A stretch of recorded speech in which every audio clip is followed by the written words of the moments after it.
The ruling elite has lost the consent of the governed. Brimming with hubris and self-importance, the ruling elite in mainstream media cannot believe they've lost the consent of the governed.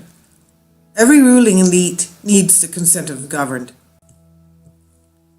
Even autocracies, dictatorships, and corporatocracies ultimately rule with the consent, however grudging, of the governed.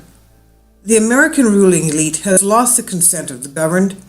This reality is being masked by the mainstream media, mouthpiece of the ruling class, which is ceaselessly promoting two false narratives. One, the great divide in American politics is between left and right, Democrat and Republican. And two, the ruling elite has delivered prosperity, quote unquote, not just to the privileged few, but to the unprivileged many they govern. Both of these assertions are false. The great divide in America is between the ruling elite and the governed that the elite has strip-mined. The ruling elite is privileged and protected, the governed are unprivileged and unprotected. That's the divide that counts, and the divide that is finally becoming visible to the marginalized, unprivileged class of debt serfs.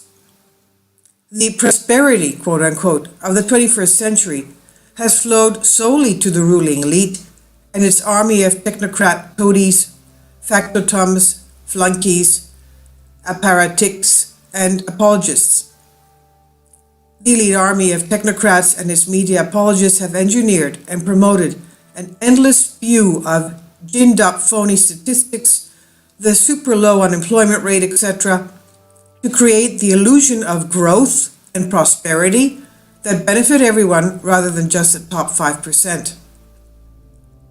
The media is 100% committed to promoting these two false narratives because the jig is up once the bottom 95% wake up to the reality that the ruling elite has been strip mining them for decades. As I have tirelessly explained, the US economy is not just neoliberal, the code word for maximizing private gain by any means available, including theft, fraud, embezzlement, political fixing, price fixing, and so on. It is neo-feudal, meaning that it is structurally an updated version of medieval feudalism, in which a top layer of financial political nobility owns the engines of wealth and governs the marginalized debt serfs who toil to pay student loans, auto loans, credit loans, and mortgages, and taxes, all of which benefit the financiers and political gifters. The media is in a self-referential frenzy in order to convince us the decision of the century is between unrivaled political grifter Hillary Clinton and financier cowboy Donald Trump. Both belong to the privileged ruling elite. Both have access to cheap credit, insider information, information asymmetry, and political influence. The cold truth is, the ruling elite has shredded the social contract by skimming the income and wealth of the unprivileged. The fake progressive, quote-unquote, pandering apologists of the ruling elite, Robert Reich, Paul Krugman, and the rest of the Keynesian cargo cultists, turn a blind eye to the suppression of dissent and the looting of the bottom 95% because they have cushy protected positions as tenured faculty or equivalent. They cheerlead for more state-funded bread and circuses for the marginalized rather than demand an end to exploitative privileges of the sort they themselves enjoy. Consider just three of the unsustainable, costly, broken systems that enrich the privileged elite by strip mining the unprivileged. Health care, aka sick care, because sickness is profitable, prevention is unprofitable. Higher education, an imperial overreach, the national security state and its partner, the privately owned military-industrial complex.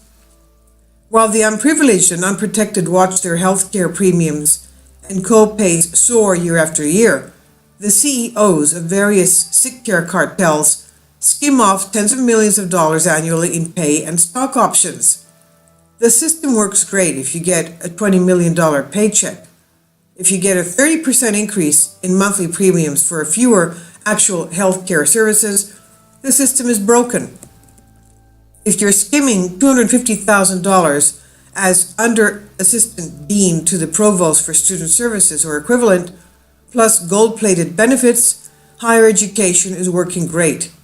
If you're a student burdened with tens of thousands of dollars in student loan debt who is receiving a low-quality, essentially worthless education from poorly paid graduate students, adjuncts, and a handful of online courses that you could get for free or for a low cost outside the university cartel, the system is also again broken.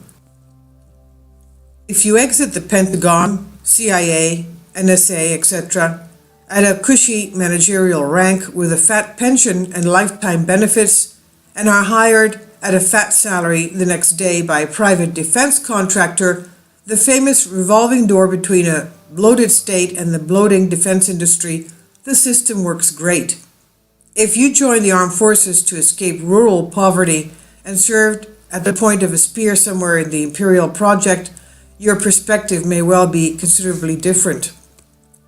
Unfortunately, for the ruling elite and their army of engorged enablers and apologists, they have already lost the consent of the governed. They have bamboozled, conned, and misled the bottom 95% for decades by their phony facade of political legitimacy, and the rising tide raises all boats, has cracked wide open, and the machinery of oppression, looting, and propaganda is now visible to everyone who isn't being paid to cover their eyes. Brimming with hubris and self-importance, the ruling elite and mainstream media cannot believe they've lost the consent of their governed. The disillusioned governed have not fully absorbed this epochal shift of the tides yet either. They are aware of their own disillusionment and their own declining financial security, but they have yet to grasp what they have beneath the surface of everyday life, already withdrawn their consent from a self-serving, predatory, parasitic, greedy, and ultimately self-destructive ruling elite. This is by Charles Hugh Smith of Two Minds, and it's on the Daily Sheeple. I'll leave a link below for you for this.